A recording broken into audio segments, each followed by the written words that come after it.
अध्यक्षको जिम्मेवारी के हो हैन? यो त गैर जिम्मेवारपन भयो नि। यस्तो मान्छेले बार समग्र वकिलहरूको कानुन व्यवसायको हित गर्छन् भन्ने कुरा कसरी विश्वास गर्ने? अब त यहाँ त प्रश्न चिन्ह खडा भयो। यत्रो कानुन व्यवसायको चाहिँ कुरालाई त चाहिँ सुनिँदैन भने यहाँभित्रको चाहिँ यो सिन्डिकेट तोड्नका लागि अब हामीले के गर्नुपर्छ भनेर हामीले सोचेकै छौँ।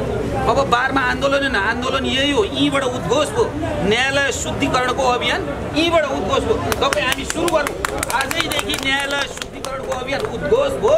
कुनै पनि बारको सदस्य हुनका लागि कसैको सिफारिस पर्यो भने जसको सिफारिस गर्छु भन्छ त्यसैलाई अब हामी कानुन व्यवसायीले कोट फुकालेर हुन्छ कि जुत्ता फुकालेर हुन्छ कि लुगा फुकालेर हुन्छ, त्यसमा प्रतिकार गर्नुपर्छ। एउटा डाक्टरले उपचार गर्न छोडिदिने हो, इन्जिनियरले नक्सा बनाउन छोडिदिने हो, वकिलले वकालत गर्न छोडिदिने हो भने हामीले आफ्नो पेशागत धर्म निर्वाह गरेको हुन्छ कि हुँदैन? तपाईँलाई जानकारी छ, भारतमा जब महात्मा गान्धीलाई हत्या गरियो भनेर भनियो र उहाँको हत्या गर्ने व्यक्ति जो हुनुहुन्थ्यो नाथुराम गोडसे, उहाँले वकिल पाउनु भएन। त्यसपछि उहाँलाई चाहिँ राज्यले वकिल प्रोभाइड गरेको थियो।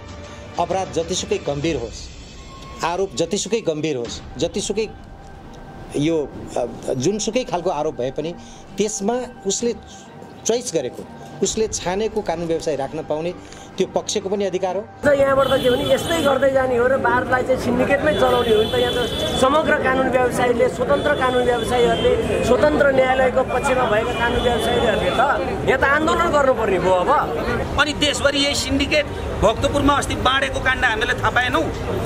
यसरी बार चल्छ। अनि इन्ट्री चाहिँ हामी गलत गर्ने, अनि उपलब्धि चाहिँ के खोज्ने भने स्वतन्त्र न्यायपालिका अरे राजनीतिविहीन अरे सक्छन् भने अहिलेसम्म यो सिन्डिकेट चलाउनेले आएर बोलुन् तपाईँहरूको मिडियामा। नेपाल बारमा सिफारिस आवश्यकता छ, पार्टीका झोलेहरूलाई मात्रै चाहिँ सिफारिस गर्नुपर्छ, कुनै राजनीतिक दर्शनका आधारमा मिल्यो भने मात्रै सिफारिस गर्ने हो, यो स्थिति ठिक छ भन्नु पर्यो नि त। नेपाल बारका पदाधिकारी बाहिर आएर भित्र लुकेर बस्ने फैसला गर्ने अदालतले सबै पक्ष विपक्ष बुझेर दुवै पक्षका कानुन व्यवसायीहरूको बहस सुनेर फैसला गर्ने अदालतले हो। त्यसैले यो विषय को वकिल भन्यो, को वकिल बनेन, कसको पक्षमा कसले वकालत गर्यो, कसको विपक्षमा कसले वकालत गर्यो भन्ने विषय चाहिँ व्यावसायिक विषय हो भन्ने कुराको रूपमा लिदिनु हुनको लागि पनि म विनम्रतापूर्वक आग्रह गर्दछु। यसैका आधारमा, मुद्दा गरेकै आधारमा कसैप्रति लक्षित नगरिदिनु हुनको लागि पनि अनुरोध गर्दछु।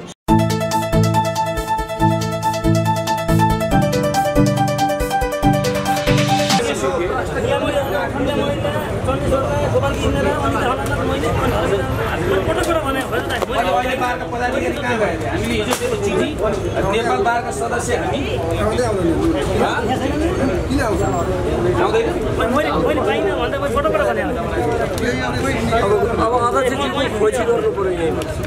यसो हो, नेपाल बारको जिम्मेवार अध्यक्षले आएर यहाँ चाहिँ ज्ञापन पत्र लिनुपर्छ। यदि कानुन व्यवसायको हकितमा कुरा गर्ने हो होइन नेपाल बारभित्र राजनीति गर्ने, तपाईँको अदालतमा राजनीति गर्ने, अनि यो देश ब्रह्मलुट गर्नेमै अब सहमति गर्दै जाने हो भन्नु केही छैन होइन र? यो कुरामा त छँदै छैन। अब नेपाल बारको अध्यक्षको मात्रै होइन, उहाँ एक भोट हो, हामी पनि एक भोट होला नि त होइन? बारमा राजनीति गर्ने दिन गयो भन्ने बुझे हुन्छ क्या अब आजदेखि। होइन के को रिट, यो चाहिँ बारमा हामी रिटै चाहिँदैन, हामी मुद्दा हाल्न जान्छौँ र यही हो रिट। ल बारको सदस्य हुनका लागि सिफारिस चाहिन्छ भनेर बारले निर्णय गरोस् त। आजसम्मको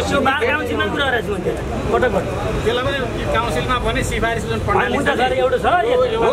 सिन्डिकेटको पराकाष्ठ होइन, यो कोही पनि हुँदैन। लाइसेन्स पार्टीको लेभल लगाइदिने होइन, पार्टीको लेभल लगाइदिने नयाँ लेभल नलाइकन सदस्य बडा अचम्म चाहिँ नयाँ वकिल चाहिँ बारमा छिर्दैखेरि के हो भने पार्टीको भनेर पहिले भएर छिर्नुपर्ने भएपछि स्वतन्त्र न्यायपालिका कहिले पाइन्छ?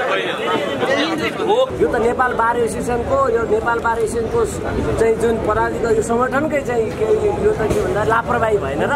अनि यस्तोले बार चलाउँछ भनेर हामी कसरी विश्वास गर्ने? जिम्मेवारी त त्यही हो। बार अध्यक्षको जिम्मेवारी के हो हैन? यो त गैर जिम्मेवारपन भयो नि। यस्तो मान्छेले बार समग्र वकिलहरूको कानुन व्यवसायको हित गर्छन् भन्ने कुरा कसरी विश्वास गर्ने? अब त यहाँ त प्रश्न चिन्ह खडा भयो। अझ यहाँबाट त के भने यस्तै गर्दै जाने हो र बारलाई चाहिँ सिन्डिकेटमै चलाउने हो नि त। यहाँ त समग्र कानुन व्यवसायीले, स्वतन्त्र कानुन व्यवसायीहरूले, स्वतन्त्र न्यायालयको पक्षमा भएका कानुन व्यवसायीहरूले त यहाँ त आन्दोलन गर्नुपर्ने भयो। अब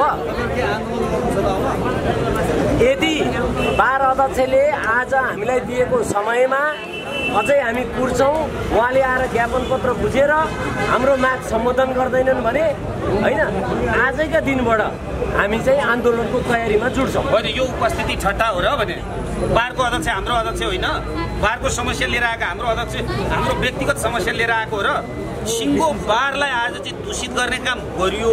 त्यसको परिणामस्वरूप न्यायालय समाप्त भयो, न्यायालय ध्वस्त भयो।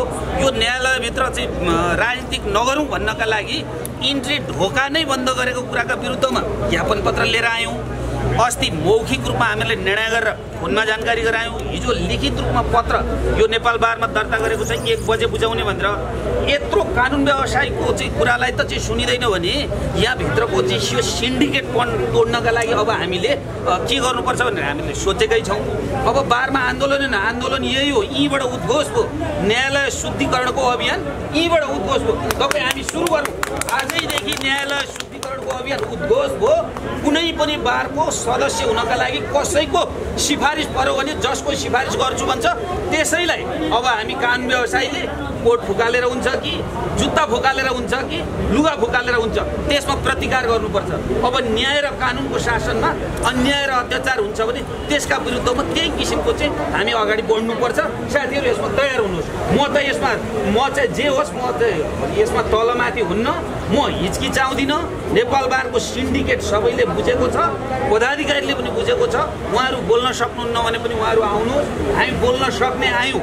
अब नेपाल बारमा हिजोको जस्तो सिन्डिकेट चल्दैन, हिजोका जस्ता अवस्थामा चल्दैनन्। बारभित्र गरिएका यी क्रियाकलापले न्यायाधीश खरिद बिक्रीसम्मका कार्य भए, न्यायालयभित्रको भ्रष्टाचारको बिचौलिया नेपाल बारका केही पदाधिकारी भयो भनेर त यही सर्वोच्च अदालतको प्रतिवेदन छ, कोही कार्यान्वयन भएको नेपाल बार बोल्दैन यस्तो विषयमा। पूर्व सूचना लिखित रूपमा नेपाल बारलाई गराएर आएका हौँ। त्यो किन आउनु भएन भन्ने कुराको उत्तर नेपाल बारका अध्यक्षलाई र पदाधिकारीलाई सोध। जिल्ला अदालतका लागि पिपिएलए हुनुपर्ने उच्च अदालत पाटनका लागि, अनि माओवादीको भातृ सङ्गठन हुनुपर्ने ललितपुरको बारका लागि, अनि देशभरि यही सिन्डिकेट भक्तपुरमा अस्ति बाँडेको काण्ड हामीले थाहा पाएनौँ। यसरी बार चल्छ। अनि इन्ट्री चाहिँ हामी गलत गर्ने, अनि उपलब्धि चाहिँ के खोज्ने भने स्वतन्त्र न्यायपालिका अरे राजनीति बिन अरे छिर्दै राजनीति गरेर छिराएपछि हुन्छ। आजको हाम्रो जम्मा एक सूत्रीय माग, आज असार 1 गते 1 बजे एक सूत्रीय माग लिएर आएकै के हो भन्दा अदालतमा बहस गर्न जाने वकिल बारको सदस्य हुनका लागि कुनै पनि व्यक्तिको सिफारिस हुनु पर्दैन। उसको योग्यता भनेकै काउन्सिलले लिएको एक्जाम हो, त्यो परीक्षामा उत्तीर्ण भइसकेपछि लाग्ने दस्तुर र कागजात पेश गरेपछि पाउनुपर्छ र मात्रै न्यायालयभित्रको सिन्डिकेट र न्यायालयभित्रको राजनीतिक समाप्त हुन्छ। योभन्दा अर्को विकल्प छैन भन्ने हाम्रो एक सूत्रीय मागका साथ हामी सबै उपस्थित भएका छौँ। यसमा कोही असहमत हुनेछ सक्छन् भने अहिलेसम्म यो सिन्डिकेट चलाउनेले आएर बोलुन् तपाईँहरूको मिडियामा। नेपाल बारमा सिफारिस आवश्यकता छ, पार्टीका झोलेहरूलाई मात्रै चाहिँ सिफारिस गर्नुपर्छ, कुनै राजनीतिक दर्शनका आधारमा मिल्यो भने मात्रै सिफारिस गर्ने हो। यो स्थिति ठिक छ भन्नु पर्यो नि त। नेपाल बारका पदाधिकारी बाहिर आएर भित्र लुकेर बस्ने बोल्न सक्नु पर्यो नि।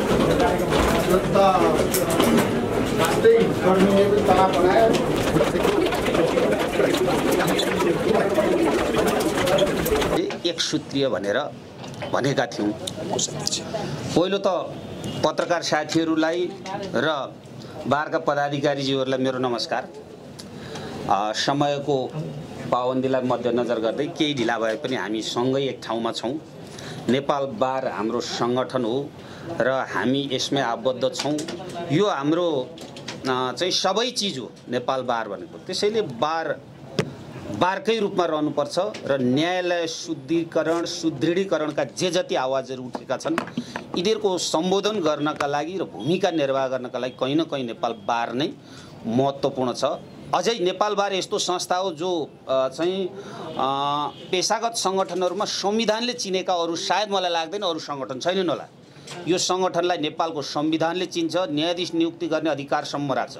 यस्ता प्राइभेट संस्थाहरू सायदै छैनन् होला। यस्तो गरिमामय नेपाल बारको इतिहासलाई देखेरै हामी कानुन व्यवसायहरू यसभित्र सम्मानित भयौँ।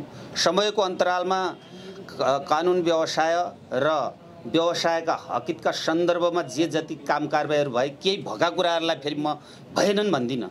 र अदालतमा चाहिँ के हुँदै गयो भन्दा डे बाई डे कानुन व्यवसायहरूको भूमिका बढ्नु त ठिकै थियो, तर अप्राकृतिक भूमिकाहरू बढे, न्यायाधीश नियुक्तिका क्रममा राजनीतिक भागबण्डा सुरु भए, स्वतन्त्र सक्षम न्यायपालिकामाथि राजनीतिक हस्तक्षेप सुरु भयो, नाङ्गो रूपमा भयो। यो कुरा हामीले सबैले बुझ्दै आयौँ। आजसम्म जे जति भए यिनै नेपाल बारभित्रका राजनीतिका कारणले न्यायालय उधाङ्गो भयो, अस्तव्यस्त भयो। यसको परिणामस्वरूप आज हामीले भोगिरहेका छौँ नेतृत्वविहीन न्यायालय। त्यसका कारण हामीले यसको समस्या के रहेछ भनेर पहिचान गर्दै जाँदा त बारमा प्रवेश गर्नकै लागि एउटा नवोदित वकिल, नवोदित कानुन व्यवसायी जसले चाहिँ नेपाल बारको सदस्य लिन्छु कुनै पनि बारमा भन्छ भने उसलाई सिफारिस हुनुपर्ने घोषित अघोषित रूपमा, नभए उसको चाहिँ सदस्यता पेन्डिङ राख्ने व्यवस्था रहेछ। हामीले थाहा पायौँ घरभित्र छिर्नका लागि बाटोमा फोहोर छ भने जुत्तामा फोहोर लागेरै भित्र छिर्छ अनि सफा खोजेर भेटिँदैन। नेपाल बारको समस्या पहिलो हामीहरूले के पत्ता लगायौँ भन्दा कुनै पनि कानुन व्यवसायी आफ्नो काउन्सिलको जाँच पास गरेर प्रमाणपत्र लिएपछि त्यसका पश्चात नेपाल बारका कुनै पनि इकाइमा जान्छ भने तोकिएको योग्यता पुरा गरेपछि कसैको सिफारिस, कसैको अनुनय विनय या कसैले मैले फल्नालाई सदस्य बनाइदिएँ भनेर इनिसिएसन लिने अवस्था नरहोस्, ऊ चाहिँ तत्काल त्यहाँको चाहिँ सदस्य हुन सकोस्। यो गरियो भने स्वतन्त्र रूपमा कानुन व्यवसायको प्रवेश बारमा हुन्छ।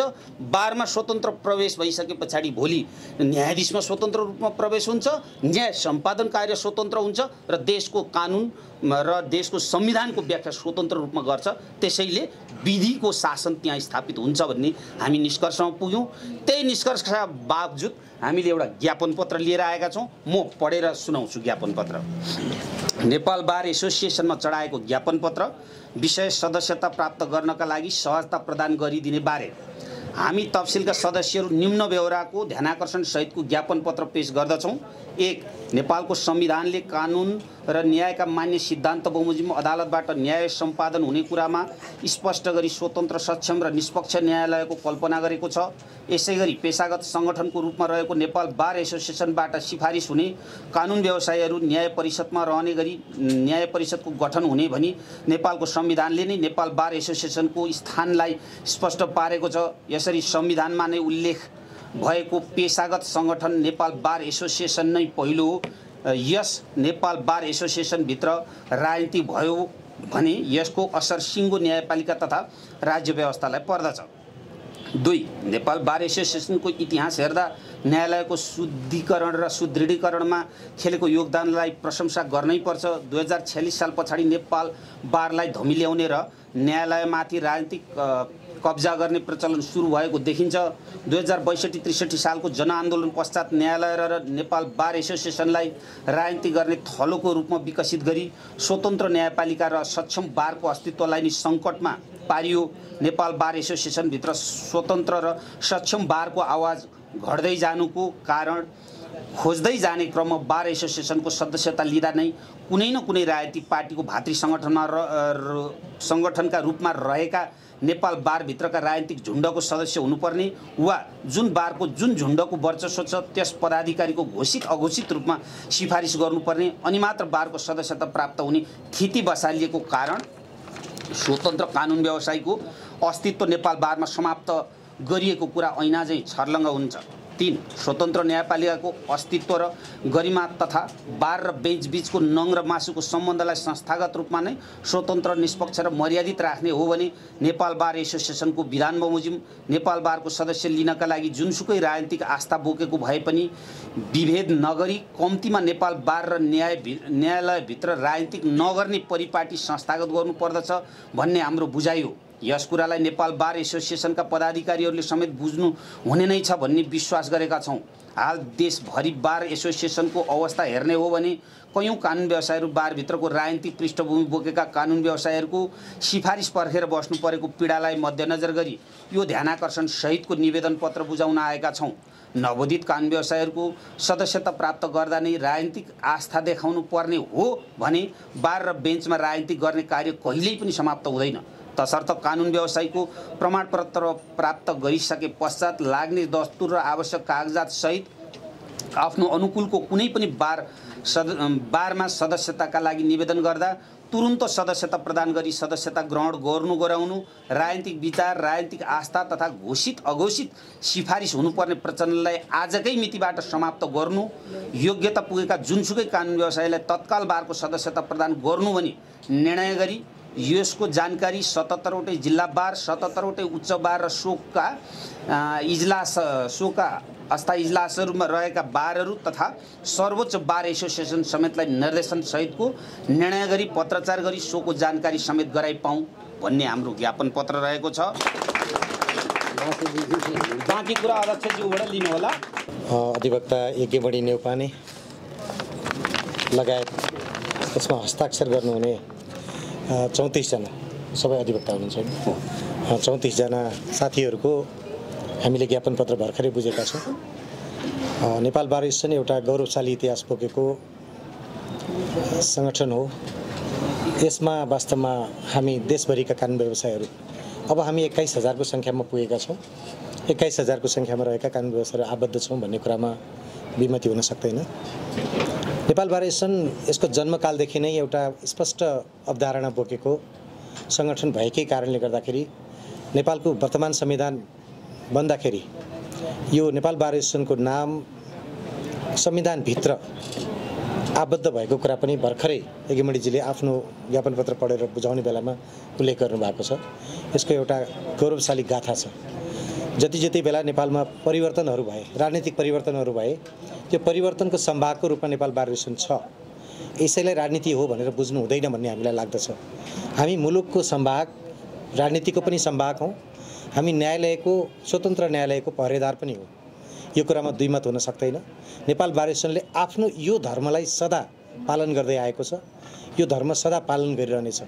हामी निर्वाचित हुनुभन्दा पहिला म र महासचिवज्यू अहिले यहाँ हुनुहुन्छ, नेपाल बार एसोसिएसनको तर्फबाट हामीले यो ज्ञापन पत्र बुझ्दै गर्दाखेरि पनि हामी के तपाईहरू समक्ष के प्रतिबद्धता जनाउँदछौँ भने हिजो हामीले निर्वाचित हुँदै गर्दाखेरि हामीले भन्यौँ हाम्रो जे जस्तो राजनीतिक आवरणको टोपी छ त्यो हामीले बारको गेटमै फुकालेर राखेका छौँ। हामी जति बेलासम्म बारमा रहन्छौँ हामी त्यो टोपीलाई लगाउँदैनौँ। हामी सम्पूर्ण 21,000 नै कानुन व्यवसायीको प्रतिनिधि हौँ। हामीले हाम्रो संविधानको कसम खानुपर्दछ, कानुनको कसम खानुपर्दछ र हाम्रो बार एसोसिएसनको विधानको पनि कसम खानुपर्दछ। हामीले खाएका छौँ र हामीले आजको दिन पर्यन्त हामीले कुनै पनि किसिमको त्यो कसमलाई ब्रिच हुने खालको, त्यो कसम उल्लङ्घन हुने खालको कुनै क्रियाकलाप हामीले गरेका छैनौँ।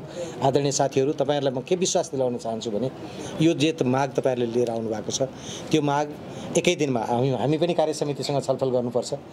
उपाध्यक्षहरू तपाईँलाई थाहा छ 8वटा उपाध्यक्ष हुनुहुन्छ। कार्य समितिका साथीहरू केही मुलुक बाहिर पनि हुनुहुन्छ। तपाईँलाई म आजैको मितिमा त भन्दिनँ, तर तपाईँको यो जुन जायज माग छ, हालाकि तपाईँले जे भन्नुभएको छ त्यो कुनै पनि बार युनिटले त्यसरी म आस्थाका आधारमा यो सदस्यता दिन्छु या दिन्न भन्ने अधिकार छैन। कानुनले पुरा गरेको प्रक्रिया पुरा गरेर यदि तपाईँ आबद्ध हुन जानुभयो भने तपाईँको उनीहरूले लोकल रूपमा एउटा केही एडिस्टिक अपनाउन सक्छन्। तर प्रश्न के होइन भने त्यसलाई आस्थाको बन्दी बनाइनु हुँदैन। आस्थाको बन्दी बनाइयो भने त्यो कुरामा नेपाल बार एसोसिएसन सजग छ। तपाईँहरूलाई म आश्वस्त गर्न चाहन्छु कि त्यसरी आस्थाको बन्दी बनाएर यदि कसैले सदस्यता रोक्दछ या सदस्यता फुका गर्दछ भन्ने कुरा हामीलाई जानकारी भयो भने हामी त्यो कुरालाई चाहिँ रोक्नेछौँ। यति कुरा म यहाँहरूलाई राख्न चाहन्छु र यो जे माग ल्याउनु भएको छ आजैका मितिबाट लागू गर्ने भन्ने मलाई विश्वास छ। विधान बमोजिम लागू भएकै छ। विधान बमोजिम कुनै पनि बार युनिट त्यो भन्नको लागि कहीँ रुकावट भयो भने नेपाल बार एसोसिएसन केन्द्रीय समिति त्यसलाई फुकाइदिने हो। हामी त्यसको माध्यम बन्न तयार छौँ। तपाईँहरू हाम्रै साथीहरू हो। यो बारको गरिमा उठाउनलाई तपाईँहरूले विगतमा र आजका दिनसम्म जे योगदान गरि आउनु भएको छ तपाईँहरूलाई हामी धन्यवाद भन्न चाहन्छौँ। कहीँ कतै त्यस्तो खालको कुनै विमति भएको छ भने व्यक्तिगत रूपमा पनि तपाईँ निवेदन लिएर हामी कहाँ आउन सक्नुहुन्छ। म फलानु ठाउँमा निवेदन गर्न गएँ तर त्यहाँ मलाई चाहिँ यो सदस्यता प्रदान गरिएन भन्ने कुरा यहाँले भन्नुभयो भने हामी त्यसलाई फुकाउनको लागि तत्क्षण नै हामी लागि पर्नेछौँ भन्ने कुरा पनि म बार एसोसिएसनको केन्द्रीय कार्य समितिको तर्फबाट विश्वास दिलाउन चाहन्छु। तपाईँले गर्नुभएको मागको सम्बन्धमा म नेपाल बार एसोसिएसनका केन्द्रीय उपाध्यक्षज्यूहरू, महासचिवज्यू अनि कार्य समितिको कोषाध्यक्ष, सचिव लगायतका सम्पूर्ण कार्य समितिका केन्द्रीय सदस्य साथीहरूसँग यो तत्काल यो विषयमा चाहिँ हामी जानकारी गराउनेछौँ। तपाईँको यो विषय र आवश्यक पर्दाखेरि केन्द्रीय कार्य समितिकै बैठक पनि यो विषयमा डाकेर अर्थात् निकटमा हुने केन्द्रीय कार्य समितिको बैठकबाट तपाईँका यी भनाइहरूलाई हामी जस्ताको तस्तै राखेर फेरि हामी त्यो केन्द्रीय कार्य समितिको बैठकको पनि यो विषय बनाउनेछौँ भन्ने कुराको पनि आश्वासन म तपाईँलाई केन्द्रीय कार्य समितिको तर्फबाट दिन चाहन्छु। र सम्पूर्ण पत्रकार साथीहरू जो यहाँ हामीलाई सुनिराख्नु भएको छ, देखिराख्नु भएको छ, तपाईँहरूलाई पनि म के आह्वान गर्न चाहन्छु भने हामी विकृतिविहीन न्यायपालिकाको पक्षमा छौँ। विकृतिविहीन न्यायपालिका, भ्रष्टाचार मुक्त न्यायपालिकाको रक्षा यो बनाउनको लागि हामी लागि परेका छौँ। नेपाल बार एसोसिएसनको यो अभियान हो, यो कुनै व्यक्तिको अभियान हुन सक्दैन। यो त्यसैले गर्दाखेरि हिजोदेखि सुरु भएको बारको आन्दोलन आज पनि जारी छ, भोलि हाम्रो कार्यसमिति रहँदासम्म जारी रहनेछ र पछि पनि जारी रहनेछ। यो सधैँ बगिराख्ने एउटा चाहिँ अभियान हो, गइराख्ने अभियान हो। आज हामीले यसलाई थामेका छौँ, भोलि आउने साथीहरूले पुनः थाम्नुहुनेछ। जति बेलासम्म न्यायालय शुद्ध हुँदैन र सक्षम व्यक्तिहरूद्वारा न्यायालय अगाडि बढ्दैन त्यति बेलासम्म हाम्रो यो अभियान जारी रहनेछ। यो कुनै व्यक्तिलक्षित अभियान होइन। फेरि म तपाईँलाई प्रश्न गर्न चाहन्छु, व्यक्तिलक्षित अभियान होइन। त्यसैले गर्दा म आदरणीय पत्रकार साथीहरूलाई पनि, आदरणीय साथीहरू जो आज ज्ञापन पत्र बुझाउन आउनुभएको छ, सबैजनालाई म हार्दिकतापूर्वक धन्यवाद पनि भन्नु चाहन्छु कि तपाईँले यो यहाँ उल्लेख गर्नुभएको जुन कुरा छ, भर्खरै तपाईँले व्यक्त गर्नुभएको जुन कुरा छ, त्यो हाम्रै अभियानसँग सम्बन्धित छ, नेपाल बार एसोसिएसनकै अभियानसँग सम्बन्धित छ। हाम्रा पनि कुनै कमी कमजोरी छन् भने बेला बेलामा औँलाइदिनु होला, किनभने हामीले पनि अगाडि बढ्दाखेरि सबै हामी पनि तपाईँकै साथी हौँ। त्यसैले कयौँ कुराहरू छन् भने औँलाइदिनु होला भन्ने कुरो पनि आह्वान गर्न चाहन्छु। र यसरी तपाईँले जुन दिनुभएको छ, यो माग भनेको तपाईँको मात्रै माग नभएर हामी सबैको चासोको विषय भएको हुनाले यसलाई पुरा गर्नेतर्फ हामी तदारुकसर लाग्नेछौँ भन्ने कुराको विश्वास दिलाउन चाहन्छु। धन्यवाद। हाम्रो यो पेसागत धर्म हो। म अरू पेसासँग जोड्न चाहन्छु। एउटा डक्टरले उपचार गर्न छोडिदिने हो, इन्जिनियरले नक्सा बनाउन छोडिदिने हो, वकिलले वकालत गर्न छोडिदिने हो भने हामीले आफ्नो पेसागत धर्म निर्वाह गरेको हुन्छ कि हुँदैन?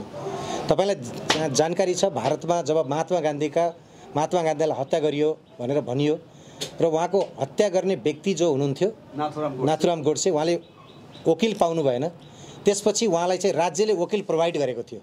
अपराध जतिसुकै गम्भीर होस्, आरोप जतिसुकै गम्भीर होस्, जतिसुकै यो जुनसुकै खालको आरोप भए पनि त्यसमा उसले चोइस गरेको, उसले छानेको कानुन व्यवसाय राख्न पाउने त्यो पक्षको पनि अधिकार हो। कानुन व्यवसायीले पनि त्यसलाई गएर निर्वाह गर्ने उसको धर्म हो। यो व्यावसायिक धर्म भएको कारणले गर्दाखेरि म पत्रकार साथीहरूलाई के आह्वान गर्दछु, के अनुरोध गर्दछु विनम्रतापूर्वक भने यो विषय, तपाईँहरू पनि स्वतन्त्र पत्रकार हो, हामी स्वतन्त्र कानुन व्यवसायी हो। त्यसैले गर्दाखेरि यो कुराले चाहिँ यो रूपमा बुझ्दिनु हुनको लागि अनुरोध गर्दछु। हेर्नुहोस्, आरोप लाग्न साथ हामीले फैसला गरिदिने हो भने त किन चाहियो अदालत, किन चाहियो वकालत? यी कुराहरू उठ्दछन्। त्यसैले यहाँहरूको मार्फत म सम्पूर्ण आम देशवासीलाई पनि के अनुरोध गर्न चाहन्छु भने यो विषय भनेको फैसला गर्ने अदालतले हो। सबै पक्ष विपक्ष बुझेर दुवै पक्षका कानुन व्यवसायीहरूको बहस सुनेर फैसला गर्ने अदालतले हो। त्यसैले यो विषय को वकिल भन्यो, को वकिल बनेन, कसको पक्षमा कसले वकालत गर्यो, कसको विपक्षमा कसले वकालत गर्यो भन्ने विषय चाहिँ व्यावसायिक विषय हो भन्ने कुराको रूपमा लिदिनु हुनको लागि पनि म विनम्रतापूर्वक आग्रह गर्दछु। यसैका आधारमा, मुद्दा गरेकै आधारमा कसैप्रति लक्षित नगरिदिनु हुनको लागि पनि अनुरोध गर्दछु। किनभने समाचारहरू यसरी बढिरहेका छन् कि प्रतिवादी अभियुक्तको तर्फबाट चाहिँ वकालत गर्न वकिलहरूको घुइँचो र लाइन, एउटै व्यक्तिलाई 18 जना वकालतले वकालत गरिराख्नु भएको छ, बहस भइरहेछ अहिले। यसरी के भन्न सकिन्छ? निश्चय पनि अब यहाँले भन्नुभएको कुरा लिमिटेसन गर्ने अदालतले हो। यति समय वकिल कति राख्ने नराख्ने भन्ने विषय त अदालतले पनि भन्न सक्दैन, तर अदालतले समय तोक्न सक्छ। अदालतले निश्चित यति समयावधि तोकेर तपाईँ यति समयावधिभित्र आफ्नो वकालत टुङ्ग्याउनुहोस्, आफ्नो बहस टुङ्ग्याउनुहोस् भन्यो भने कानुन व्यवसायीले आफूलाई म्यानेज गर्नुपर्छ। 3 जनाले बोल्ने कि 4 जनाले बोल्ने कि 18 जनाले बोल्ने भन्ने विषय त्यो उनीहरूले म्यानेज गर्दछन्। अदालतले गाइड गरेको विषयमा हामी कानुन व्यवसायीले सदा मान्दै आएका छौँ। अब यो अदालतले को पनि व्यवस्थापनको विषय होला अलिअलि। यो तपाईँले भनेको कुरालाई हामी पनि नेपाल बार एसोसिएसनकै तर्फबाट पनि उठाइराखेका छौँ। समय व्यवस्थापन गरिदिनु पर्यो। त्यो व्यवस्था रुलिङ गर्ने बेन्चले हो, बेन्च अर्थात् इजलासले हो।